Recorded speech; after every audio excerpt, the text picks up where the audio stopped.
All right. So we'll talk a bit about the DLT consensus algorithms. So I'm Sampath. I work for LSEC Technology. All right. So let's start with what are DLTs in general. So just give me a minute. Let me. All right. So what are DLTs in general? So the general properties that comes to mind when you talk about DLTs are a distributed immutable data store spread across multiple nodes. They communicate over peer-to-peer networks. There is no central authority, no central administration. Uses some kind of a consensus algorithm to stay in sync, all the nodes, to have a consistent state, and has high security through cryptography. Now, all these properties can be achieved by different DLT designs. So you can have different data structures, different consensus algos, and have various different DLT designs to achieve the same set of properties. So these different designs will have different performance, cost, and security implications on your system.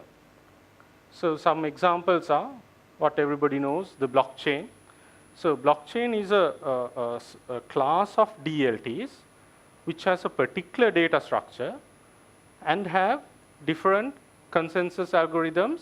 So that set is a subset of DLTs can be known as blockchain. Then there are completely different implementations where you have Tangle, Hedera, Hashgraph, Holochain. So these are again completely different DLT designs with different data structures and different consensus algorithms, all trying to achieve the same DLT properties. So we'll move on to a blockchain. So the data structure is a chain of blocks. And if we look at specifically the proof of work blockchains, that means the consensus algorithm is proof of work. So the general properties there is that it's a chain of blocks data structure like that. All nodes have a full copy of the chain. So all the nodes have a copy. You have separate miners and transaction users. So which means that brings in the concept of block rewards and transaction fees. All miners are equal. You don't have a leader. Mostly public non-permission networks, and usually are very slow, have a low TPS, transactions per second. Right, so how does this work? Going into the consensus algorithm. So all the nodes in the network, people will be submitting transactions, right? And there are miners in the network who will create the blocks. So they take in these transactions. So there are multiple miners. They will take the transactions from the transaction submitting users, put them and create new blocks, and publish it in the network, right? And magically, all the nodes will be synced and come to a consistent state, right? So that's the simplest explanation of how it works. Now, what happens when multiple people start to create and send in blocks all parallelly, right? So the blockchain, what we know as blockchain is a linear chain, a nice linear chain. But when multiple people starts to send transactions blocks at the same time, you can get a structure like that shown on the right hand side. So it's not a nice linear chain. You can get two people submitting blocks at the same time. Both are valid blocks. Both are referring to the same previous block. Now what happens is now it starts to branch off, right? So you can have various branching off scenarios. Now, how do you pick what is your blockchain? So you have some mechanism. So you say, oh, okay, let's pick the longest chain, right? Fine. So you pick the longest chain. Everybody agrees. Let's pick the longest chain as the valid chain. Now, what happens if people start to send in blocks very fast? Okay, you have a lot of branching happening. We call it the fast fork problem, right? So it starts to fork off very fast that you can't really find at a given moment a nice chain. It starts to diverge, right? If the block starts to come very fast. So now what do? You need to slow this down. If it is coming too fast, you can't converge it, so you slow the network down. Now if blocks are coming sort of slowly, you can manage your chain and have a long chain to converge, right? So how do you do that? You add in a difficult problem so that the block's creation can be slowed down, right? So that is proof of work. So what does that simply do? You all might be knowing this, how the proof of work works. So what you simply do is when you want to create a block, you take your previous block's hash, put it in. You take your transactions, put those in, and you have to now calculate the hash of this new block, right? To make it difficult, you have to find a number called the nonce, right? And put that also in so that when you hash this whole thing, the final hash you get is of a certain pattern, right? So that pattern is, it has to have n number of leading zeros in your hash, right? So that's called the target. So how do you find the nonce? There is no function that you can find the matching nonce, so you have to keep changing it. So that's your difficult problem, right? That's why you consume power. You have to keep finding that number. So now this slows the network down, right? So simply that's the consensus algorithm. So just to summarize, there is no leader. So all the miners are equal, which means when you have no leader, there is no risk of distributed DOS attack, right? Because in these networks, a concern is, will the system have a DDoS attack? So this one, because there is no leader, the risk of having a DDoS attack is less. So you will see in the next slides, there are some consensus algorithms which have a leader, which means they will be more prone to DDoS attacks. Then you need 51% to be rogue to fail, right? So 51% nodes need to be rogue, which is good, right? You need more than half to be rogue for the system actually fail.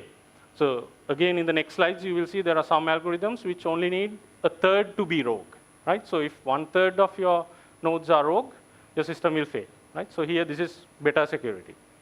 Then you have, this is called emergent consensus because, or eventual consistency, because at any given point, you don't have a final consensus. You call it the finality.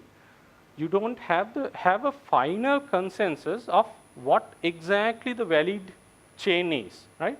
What you have is a probability of confidence. So you think, okay, this chain might be the longest chain, right? What you, how you get to know that the chain is the correct chain is through more blocks coming in and more time passing on, right? So it's eventual consistency.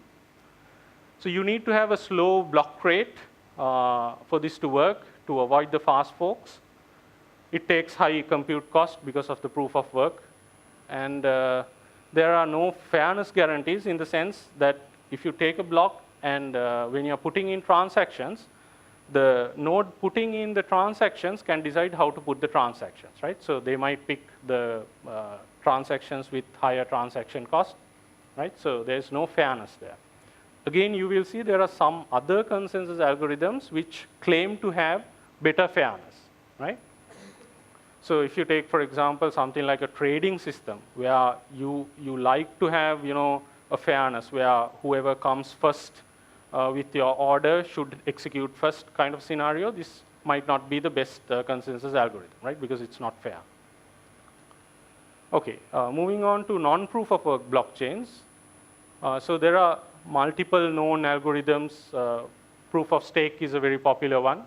So these are again blockchains with the same data structure but different consensus algorithms.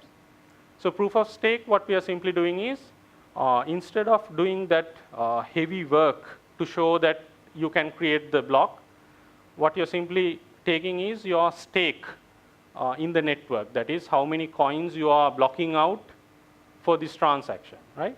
So the one who shows the most stake will be able to create the block, right? So a percentage. So if you have a 1% of the coins with you staking in for the block creation, you have a 1% probability of creating blocks. So one drawback there is you can't use this algorithm alone because it has certain drawbacks called it has an attack called stake of nothing attack. So because of that, usually this algorithm is paired with some other algorithm, sometimes with another proof of work at a particular time. Let's say after 100 blocks, you use a proof of work algorithm. So it's usually paired with something else. But it's low compute cost, so it doesn't take all that machine power to do the heavy processing. So Ethereum right now is a proof of work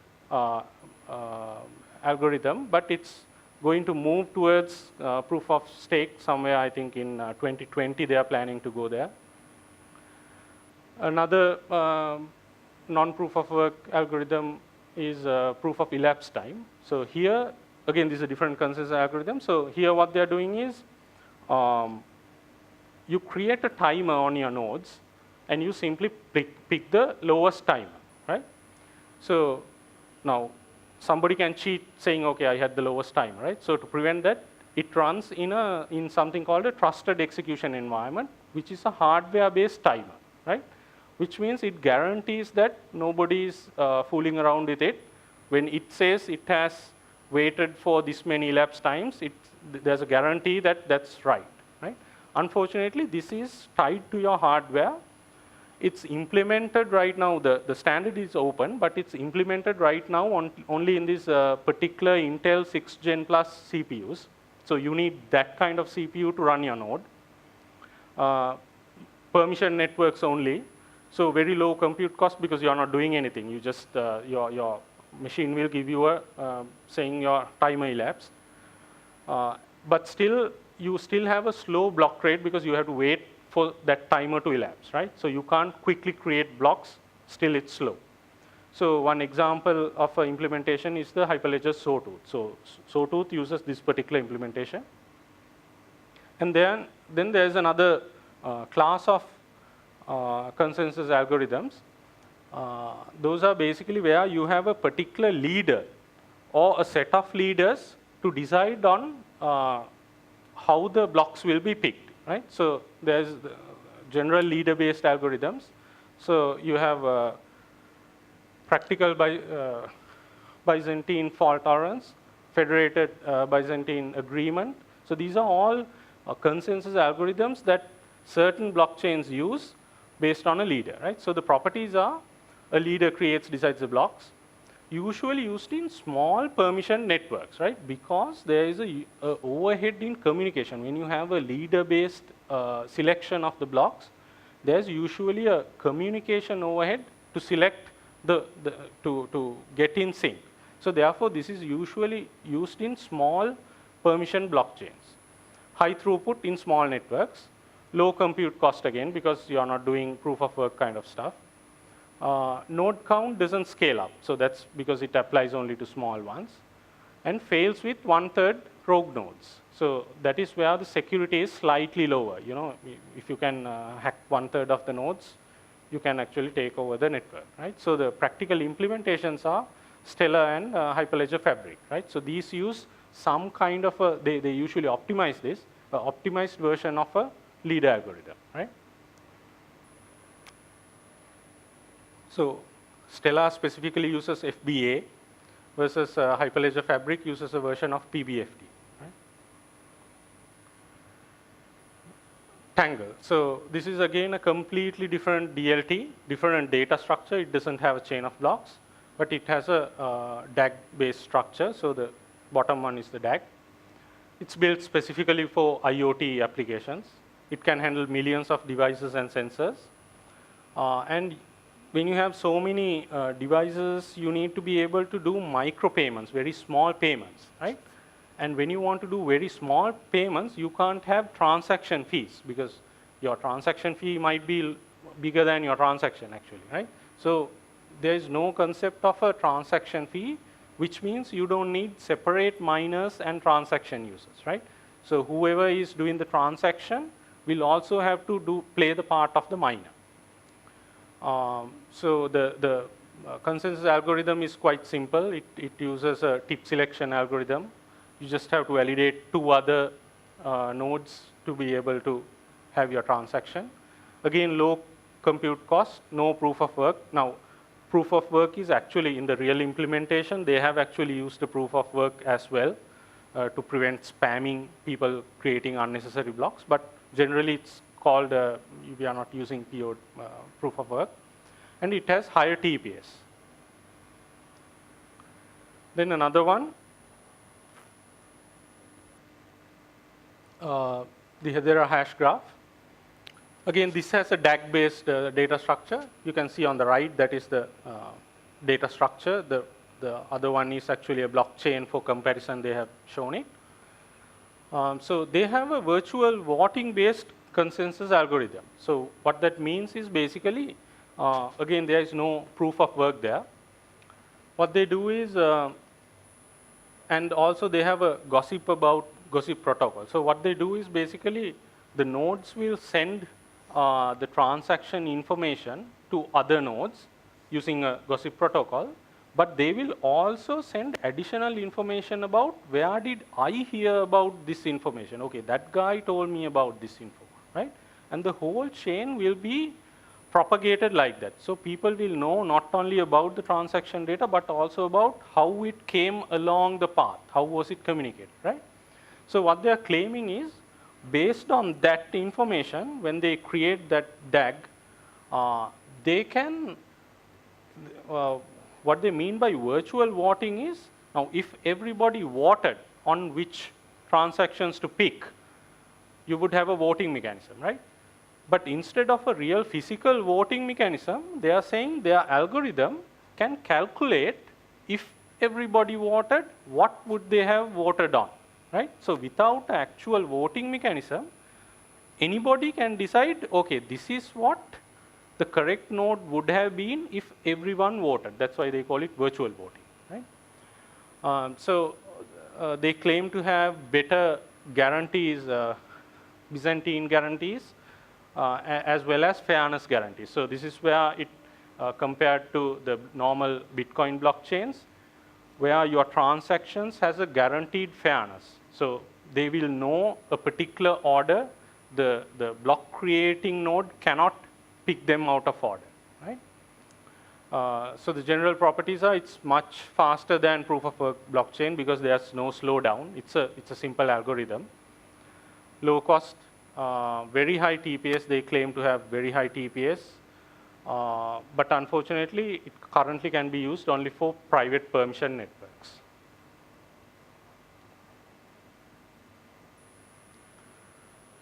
Again, another DLT, a completely different DLT. It's holochain, a bit new. It came about a couple of years back. So here, the data structure is slightly different in the sense that all nodes doesn't have a full copy of the data, right? So because of that, they call it agent-centric versus data-centric. So if you take a normal Bitcoin or a general blockchain, data is what is important. You don't care about which node holds it, right? As long as you have the picture of the data, that's what you care about.